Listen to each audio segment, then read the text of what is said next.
તાજેતરમાં પૂર્ણ થયેલો શિવરાત્રીનો મેળો તેમજ આ વખતે આ શિવરાત્રીના મેળામાં તંત્ર દ્વારા લોકોને અનુકૂળતા અને અનુરૂપ બનાવવા માટે તનતોડ મહેનત કરવામાં આવેલ, પરંતુ આ મેળામાં ક્યાંક ને ક્યાંક તંત્રની કામમાં ખામી જોવા મળી હતી અને આ મેળાના શાહી સ્નાન વખતે ટિકટોક સ્ટાર કીર્તિ પટેલ તેમજ વરિયા મેડમ પોલીસ અધિકારી પણ આમાં સ્નાન કરતા જોવા મળતા લોકોમાં તેમજ સાધુ સંતોમાં નારાજગી જોવા મળી હતી। પરંતુ આ મેળાની આધ્યાત્મિકતા શું છે અને મેળામાં પરંપરાગત રીતે શું શું હોવું જોઈએ એ અંગે ગિરનાર 30 પગથિયાના મહંત શ્રી રામગીરી બાપુએ પત્રકાર સમક્ષ પોતાની આગવી શૈલીમાં વધુ માહિતી આપતા જણાવ્યું હતું। શ્રીમંત રામગીરી બાપુ 30 પગથિયા ગિરનાર બચપનથી જ્યાંથી હું જોતો આવ્યો છું એ પ્રમાણે શિવરાત્રિના મેળાની અંદર 50,000 માણસ વસ્તી થતી હતી ત્યારથી હું મેળો જોતો આવ્યો છું અને ગુરુ લોકોના કીધેથી અહીંના ઇતિહાસ પ્રમાણે ગુરુ લોકોએ જે પરંપરા મને બતાવી છે એ પરંપરા પ્રમાણે શિવરાત્રિનો મેળો એટલે શિવજીનો જે 4 મહિના જે બ્રહ્મા વિષ્ણુ મહેશને 3 પાતાળમાં રહેવાના દિવસો છે જે રાજા બલિને વચન આપેલા છે એ બલિને વચન આપ્યા પ્રમાણેના 4 મહિના પાતાળમાં વાસા હોય છે અને શિયાળાના 4 મહિના મહાદેવજી પાતાળમાં હોય છે અને એ વખતે મહાદેવજી અહીંયા મુરગી કુંડમાંથી શિવરાત્રિના દિવસે બહાર આવતા હોય છે એવો ઇતિહાસ અહીંના સાધુ સંતોનું કહેવું છે કે સાધુ સંતો જ્યારે સ્નાન કરવા જાય એની અંદર મહાદેવજી ત્યાંથી બહાર આવતા હોય છે અને એમ કહેવાય છે કે આડા દિવસે તમે મુરગી કુંડને જોજો, મુરગી કુંડની અંદર સિક્કા બીજા બધું દેખાતે તમને તળિયું દેખાશે પણ શિવરાત્રિની રાત્રે એ તળિયું ઓટોમેટિક ખસી જતું હોય છે અને ત્યાં પાતાળ સુધી એક જ રસ થઈ જતો હોય છે। સાધુ સંતોની સાથે મહાદેવજી બહાર આવી જતા હોય છે એ પ્રમાણે અહીંયા ઉત્સવ મનાવવામાં આવે।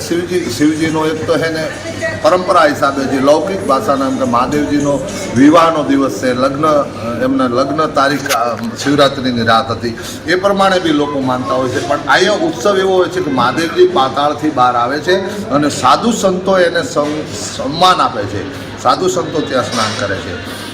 બીજી વાત એ કે આવે કે ગિરનારની અંદર જે સાધુ સંતો હજારો વર્ષની મૂર્તિઓ તપ કરી રહ્યા છે ગુફાની અંદર તે લોકો શિવરાત્રિની રાત્રે અહીંયા સ્નાન કરવા આવતા હોય છે। આપણા માટે 12 મહિના હોય છે અને તેમને માટે એક જ દિવસ હોય છે, એ રોજ મુરગીકુંડમાં સ્નાન કરતા હોય છે પણ આપણા માટે 12 મહિના થતા હોય ને એને એ દર્શન કરવા માટે કરીને મેદની ઉપડતી હોય છે અને એ નાગા સાધુઓની વચ્ચે એ સંતો ક્યારે આવે છે ને ક્યારે ગાયબ થઈ જાય છે એનો કોઈને અનુભવ રહેતો નથી પણ એની દર્શનની દ્રષ્ટા છે જે કોઈ ગુરુમુખી જીવડાઓ સમજાવતા હોય છે। બધાને ખબર બી નથી કે આ નાગા સાધુઓના દર્શન કેવા, એ તો હે હા હો કરીને આવી રીતે જોતા હોય છે પણ એની એક દ્રષ્ટા છે કે શાહી નીકળતી હોય એને કિનારે બેસી અને હાથ જોડી અને જે નાગા સાધુઓ નીકળતા હોય એને એક ઉપર નજર કરતા જાય, મનમાં નમો નારાયણનું સ્મરણ કરતા જાય એટલે સિદ્ધ મહાત્મા હશે ને એના ઉપર દ્રષ્ટિ નાખી નારાયણ શબ્દ સામે આપે છે એવું અહીંનું પ્રેક્ટિકલ વાત છે। આ કોઈ હેન મુરગી કુંડમાં સ્નાન કરવાનું સાધુઓની પરંપરા શું અહીંયા કોઈ પરંપરા હોય છે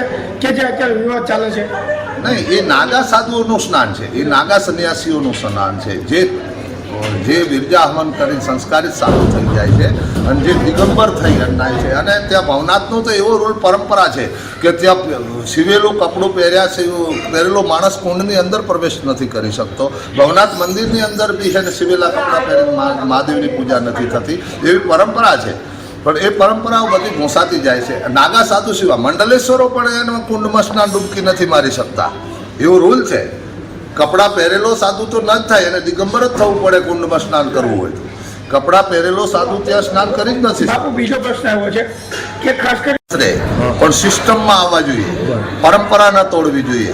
હું કહું એક મંડલેશ્વર ગુરુની સાથે એના શિષ્યો બધાય હોય છે અને એમાં છે ને બધાને રસ હોય છે પણ એ એની પરંપરાની અંદર એની જે બેનર લાગે છે, હર કોઈ મંડલેશ્વરનું બેનર હોય છે, હર કોઈ અખાડાનું બેનર હોય છે, એ અખાડાના બેનરની પાછળ જ એને લાઇનસર ચાલવું જોઈએ। એ ચાલતા નથી અને ખાલી છે ધોળાધોળી કરીને પોતાના ફોટા પડાવવા માટે સેલ્ફ મીડિયા માટે ચાલતા હોય છે, મીડિયામાં ચમકવા માટે અડધી પ્રજા તો એમાં અમને દુઃખી કરી નાખે છે।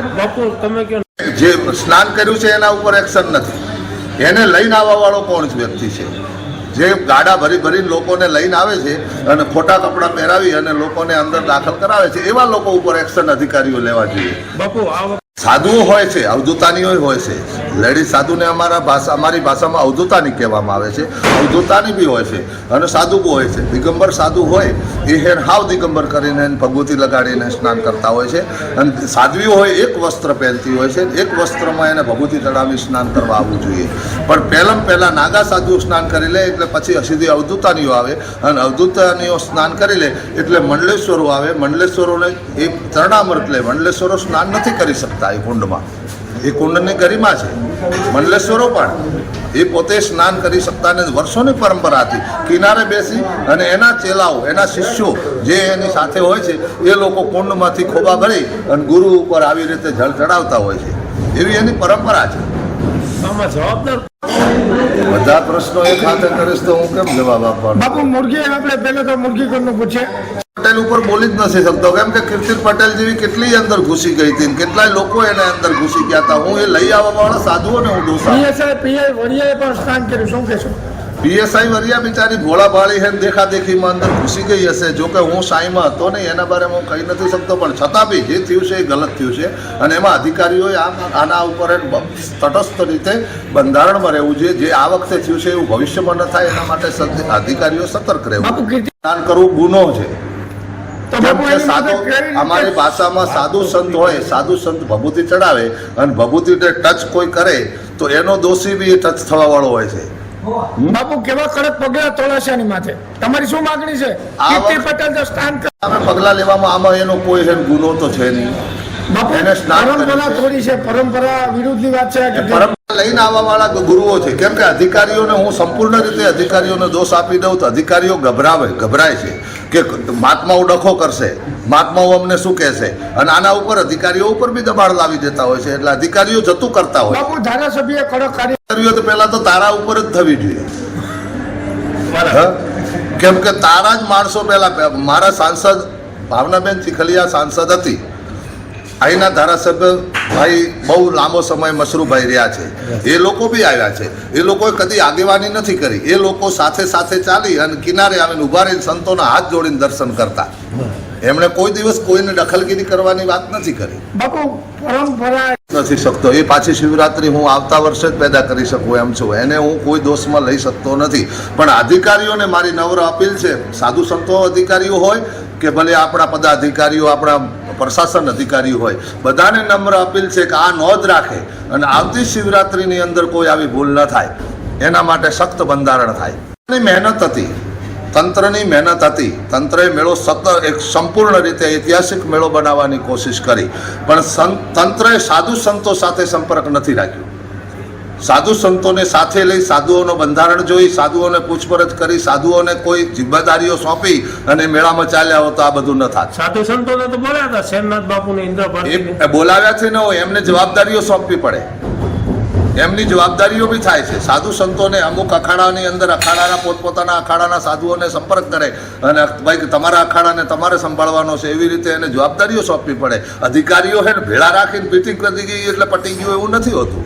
એમને પોતે સંપૂર્ણ રીતે જવાબદારી સોંપવી પડે. જેમ તમે પોલીસ અધિકારીઓને એક જન્માવારી આપો છો કે કોઈ વાહન ના આવવા દેવું, તો એ બિચારો નિભાવી જ રહ્યો છે.